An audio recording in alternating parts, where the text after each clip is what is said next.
부분 전에 마치는 게 제가 연구소장을 잘하는 거로 아마 평가가 될 것 같은데 지금 근데 사실은 좀 이렇게 좀 집중력도 떨어지고 좀 졸리시기도 하고 하는 그런 시기인데 쉬었으면 좋겠지만 또 뒤에 발표할 분들이 많아서 간략하게 여러분들한테 말씀을 드리겠습니다. 제가 우리 저 앞에 이민호 교수가 이렇게 발표를 했는데 철새 설치설을 제가 한 5년 전쯤인가 저 영양 해남가 가지고 한번 발표했다가 곤욕을 치렀거든요.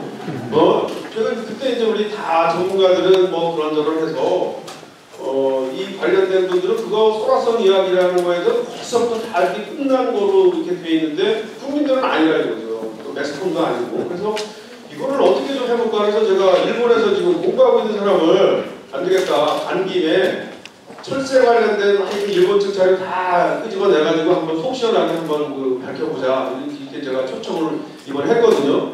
그럼에도 불구하고 도대체 평양에는 어떻게 이긴 거야? 그럼 13점 가지고 이게요. 우리 지금 현재 우리 국민들만 궁금한 게 아니고 조선시대 사람들도 궁금했어요. 임금님의 손조도 궁금했어요. 도대체 어떻게 이긴 거예요? 13점 가지고. 그러니까 그 임진왜란 끝나고요. 그 도칠 경상도 도칠찰상가 이항국이라는 분이 그 인물을 갖고 쭉 시찰을 하고 올라가가지고 거기서 임금님한테 보는 장례가고 실록에 나오는 내용을 보면 임금님 명량해전 때 우리 그 배가 컸고 일본 배가 좀 작았답니다. 이 표현이 있어요. 실록에. 이런 걸 보면 그 당시 시찰을 갔던 그 이항국도 궁금했고 선조 임금도 도대체 어떻게 이긴 거야. 그래서 이제 우리가 보통 이게 이제 문헌 입장에서 이렇게 이제 분석을 해보면 아닌 게 분명하죠. 그러나 그렇다면 우리 국민들은 그 다음 궁금증이 뭐냐면 어떻게 이긴 거야. 이 부분이 좀 설명이 돼야 되고요. 그래서 그 다음에 제가 이제 말씀드릴 내용들은 승리 요인이고 제가 뭐 평소에 많이 말씀드린 거지만 간략하게 요약을 하고요. 그 다음에 그럼 명량 해전 이후에 어떻게 됐을까 궁금하잖아요. 철새 설치설은 기본적으로 태니지 경우에 500여 척이 거기서 전부 다 쇠사슬에 걸려가지고 걸러 넘어지게 해가지고 침몰했다 이렇게 돼 있어요. 그럼 500여 척이면 그 명량해전에 참여한 일본 수군 함대가 전멸한 겁니다. 해남 현재 보면 수를 헤아릴 수 없는 일본 함대가 거기서 침몰됐다 이렇게 돼 있어요. 그러면 거기서 그냥 끝났어야 돼요. 더 이상 할 게 없죠. 자, 그러면 이제 우리가 하도 그렇게 이거 안 믿으니까 전문가 말을 안 믿으니까 제가 이제 고민을 지금 이것만 가지고 제가 한 거의 10년을 해왔거든요. 그럼 어떻게 이거를 속 시원하게 풀 수 있을까? 그럼 명량해전 끝나고 나서 조선 수군은 어떻게 했고 일본 수군은 그 뒤에 그럼 다 전멸당한 거야? 아니면 주력 부대가 남아있은 거야? 남아있으면 어느 정도 남아있은 거야? 이거를 좀 이렇게 규명을 해드리면 명량해전 철새 설치설 안 믿으시는 분도 이제 그거와 함께 이렇게 이제 연결이 되면 이해가 좀 되지 않을까 그런 면에서 제가 그 이후에 조선 수군과 일본 수군의 행적에 대해서 한번 살펴봤고요. 그 다음에 이제 마지막 세 번째는 당파전술인데 결론부터 말씀드리면 당파전술 우리 배는 소나무를 만들어가지고 단단하고 뭐 배 구조도 우리는 나무못을 쓰기 때문에 단단하고 쟤네는 삼나무나 이런 걸 해가지고 또 뭐 쇠못을 꽂았기 때문에 약하기 때문에 우리는 부딪히면 무조건 이기니까 이 당파전술이 대부분 저는 우리 일반적인 국민들만 그렇게 생각하는 줄 알았더니 되게 역사학을 하신 분들도 제가 이렇게 설문조사를 해보니까 당파전술은 충돌전술이래요.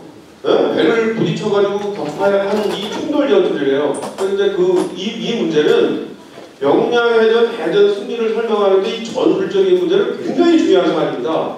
그래서 제가 이렇게 준비하면서 이제 방법하고 전략하고 쭉 가다가 전술까지 가는데 이게 딱 걸렸어요. 보니까 아니에요. 너무나 오류가 심해요. 그래서 제가 우리 저쪽에 있는 또 정진술 우리 행사학교 또 박물관 실장님 하신 분한테 저 이렇게 생각하는데 어떻게 생각하세요? 그랬더니 저분도 그 당파전술 충돌전술 아니라는 거예요. 그래서 제가 또 용기로 그래서 그동안 정리한 거를 간단하게 25분 내에 끝내도록 그렇게 하겠습니다.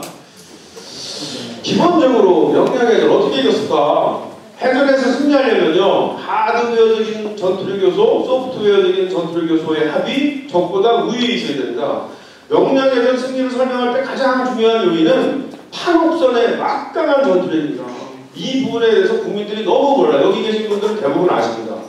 교육을 받아서. 그런데 우리 국민들 너무나 몰라요.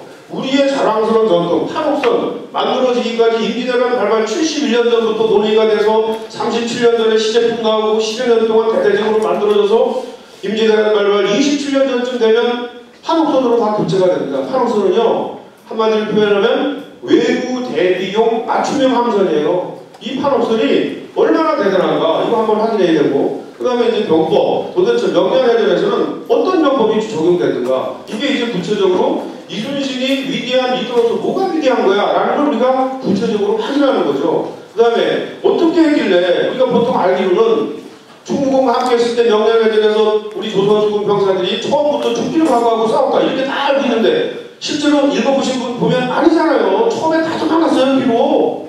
그럼 어떻게 죽기를 각오하고 싸우냐? 나중에 거제 훈련 아니나 위조왕청사 중군장 기봉함 어디 있죠? 네.